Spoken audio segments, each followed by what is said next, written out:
Halo, assalamualaikum fans drama Korea. Pada kesempatan kali ini aku bakalan ngebahas soal dan pembahasan tes CPNS SKB keperawatan. So, untuk mempersingkat waktu, kita langsung mulai aja ya.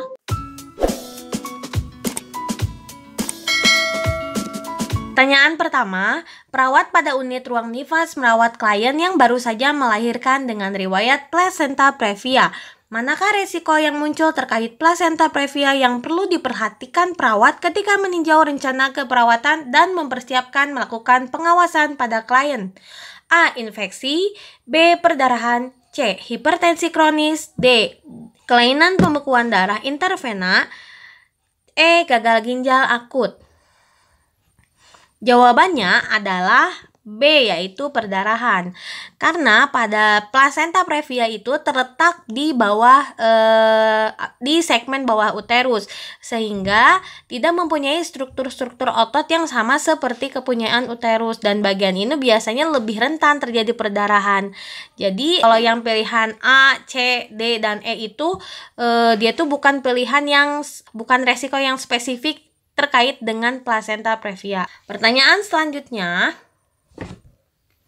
seorang anak mengalami kekurangan cairan. Data apakah yang ditemukan perawat saat pengkajian dan memutuskan bahwa kondisi anak mengalami peningkatan serta kekurangan cairan teratasi? A. Anak tidak mengeluarkan air mata. B. Berat jenis urin 1030. C. Pengeluaran urin kurang dari 1 ml per kilogram per jam. D. Capillary refill time atau CRT kurang dari 2 detik. E. Anak lemah. Jadi indikator yang memperlihatkan bahwa terjadi peningkatan dari masalah kekurangan cairan itu, tanda-tandanya yang pertama itu biasanya CRT itu kurang dari 2 detik. Kemudian yang kedua, berat jenis urinnya itu antara 1002 sampai 1025. Yang ketiga, anak itu dapat mengeluarkan air mata. Jadi anaknya bisa mengeluarkan air mata ya. Yang keempat, pengeluaran urin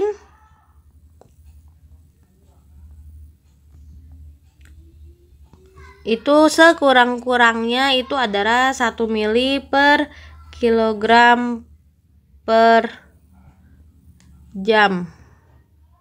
Nah ini, jadi ini kan yang pertama yang A, anak tidak mengeluarkan air mata, berarti ini bukan, karena ini berarti tandanya dia ada bukan peningkatan ya, tapi penurunan. Kemudian berat jenis urinnya 1030, lebih dari 1025, berarti juga ini dia terjadi penurunan bukan peningkatan. Pengeluaran urin ini kurang ya, dari 1 ml per kilogram per jam, berarti juga ini terjadi penurunan, berarti bukan. Nah yang D, capillary refill time-nya itu kurang dari 2 detik, berarti ini benar, berarti ini mulai terjadi peningkatan. Yang E-nya anak lemah ya, ini pasti jelas ya, ini mah terjadi penurunan, berarti jawabannya adalah yang D. Kita masuk ke pertanyaan selanjutnya ya. Perawat menjelaskan perubahan sistem kardiovaskuler yang terjadi selama kehamilan pada klien dan memahami penemuan anggapan normal untuk klien pada trimester kedua, yaitu A. Peningkatan nadi, B. Peningkatan tekanan darah, C. Sering buang air kecil, D. Penurunan produksi sel darah merah, dan E. Peningkatan motilitas gastrointestinal. Jawabannya, nah jadi gini, pada masa hamil antara 14 sampai 20 minggu, itu tuh biasanya nadi naik antara 10 sampai dengan 15 detak per menit ya naiknya. Kemudian terus berlanjut sampai dengan akhir kehamilan. Jadi pilihan B, C, dan D itu benar. Selama kehamilan tekanan darah tuh memang biasanya sama seperti sebelum kehamilan, namun secara bertahap menurun sampai 20 minggu kehamilan. Dan selama trimester kedua si tekanan diastol dan sistol itu menurun sekitar 5 sampai 10 mm Hg. Nah, konstipasi juga biasanya timbul akibat penurunan motilitas pada sistem pencernaan. dan karena ada tekanan dari uterus. Jadi selama masa kehamilan terjadi juga peningkatan produksi sel darah merah. Jadi kita tuh untuk lihat pertanyaan ini ya kita harus fokus sama si subjek pertanyaannya. Jadi di sini kan penemuan normal untuk klien itu pada trimester 2 kehamilan. Nah, jadi kita tuh harus mikirin tentang perubahan psikologis yang muncul selama kehamilan, dan ingat bahwa antara minggu ke-14 sampai 20 kehamilan itu biasanya nanti meningkatkan dari 10 sampai dengan 14 kali per menit. Jadi jawabannya adalah yang A. Kemudian pertanyaan selanjutnya ya. Perawat manajer melakukan rapat pertamanya. Ia menyapa staf dan menyampaikan bahwa ia ditunjuk untuk meningkatkan mutu. Manajer menunjukkan rencana yang ia buat dan menyusun daftar tugas dan aktivitas mana tiap staf yang harus melakukannya. Sebagai tambahan, ia meminta seluruh staf untuk melaporkan adanya masalah secara langsung. Apa tipe kepemimpinan dan pendekatan yang dilakukan oleh perawat manajer tersebut? A. Autokratik. B. Situasional.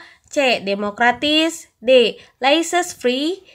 E. Kombinasi otokratik dan demokratik. Jawabannya adalah A. Autokratik. Jadi seorang pemimpin autokratik itu mengontrol dengan kuat serta membuat keputusan dan menyelesaikan semua masalah. Nah, seorang autokrat itu juga cenderung mendominasi dalam kelompok dan memerintah daripada mencari saran atau masukan. Nah, di situasi ini tuh kan manajer menyampaikan masalah ya, yaitu peningkatan kualitas kepada staf serta merancang rencana tanpa masukan dan meminta setiap masalah dilaporkan kepada dia secara langsung. Jadi kalau ini menandakan bahwa orang tersebut melakukan kepemimpinan autokratik. Sedangkan kalau kepemimpinan situasional, nah kalau situasional itu biasanya dia tuh akan mengkombinasikan gaya kepemimpinan. Jadi kalau kita udah pelatihan manajemen puskesmas tuh biasanya kita diajari bagaimana kita cara memimpin sebuah kelompok atau sebuah sebuah tempat lah istilah. Jadi kalau kita udah melakukan pelatihan manajemen, itu biasanya kita diajari bagaimana cara kita untuk memimpin seseorang. Nah, ini tuh gaya-gayanya tuh di situ bisa dijelasin. Nah, kalau situasional dia itu lebih ke cara. Jadi kalau gaya kepemimpinan situasional itu dia tuh lebih mengkombinasikan gaya kepemimpinan. Jadi tergantung pada kebutuhan kelompok. Biasanya pemimpin yang seperti ini bisa melihat kebutuhan si kelompok tersebut. Harus metode apa yang digunakan pada saat dia memimpin kelompok tersebut.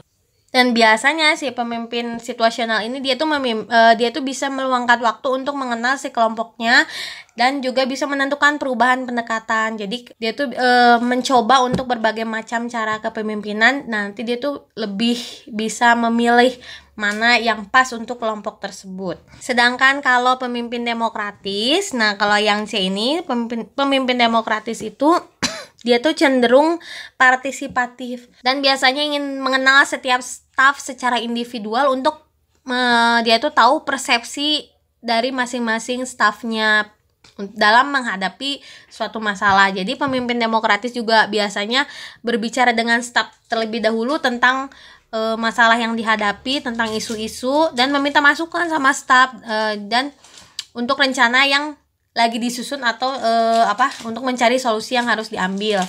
Nah, sedangkan kalau pemimpin yang D itu laissez free. Nah, kalau yang ini tuh dia tuh cenderung pasif dan nggak mau mengarahkan. Jadi seorang pemimpin laissez free itu biasanya mengatakan kalau masalah dan jadi biasanya kalau seorang pemimpin laissez free itu akan mengatakan masalahnya dan menginformasikan bahwa ya staf harus membuat suatu rencana untuk memperbaikinya. Jadi lebih memberikan, jadi ibaratnya tuh lebih lebih nyuruh stafnya untuk menyelesaikan masalah kelompok tersebut gitu. Jadi dia kurang mengambil alih atau mengambil solusi untuk menghadapi masalah yang dihadapi. Itu untuk pemimpin jenis laissez free. Sekarang kita masuk ke pertanyaan selanjutnya ya. Perawat di ruang gawat darurat diberitahu bahwa banyak korban selamat dari kecelakaan pesawat akan dikirim ke rumah sakit. Korban mengalami kedinginan karena pesawat jatuh di sungai. Apa tindakan awal yang harus dilakukan perawat? A. Memanggil perawat supervisor untuk mengaktifkan prosedur respon bencana. B. Menambah suplai air steril dan normal salin di ruang triase. C. Memanggil ICU untuk mengirim perawat ke ruang gawat darurat. D. Memanggil departemen laundry dan meminta agar disediakan banyak selimut hangat di ruang gawat darurat. E. Melakukan rapat dengan tim kesehatan. Jawabannya adalah yang A, yaitu memanggil perawat supervisor untuk mengaktifkan prosedur respon bencana. Nah, itu dia soal dan pembahasan tes SKB CPNS keperawatan. Jangan lupa klik like, subscribe, dan komen untuk menunggu video-video aku selanjutnya. Terima kasih. Assalamualaikum.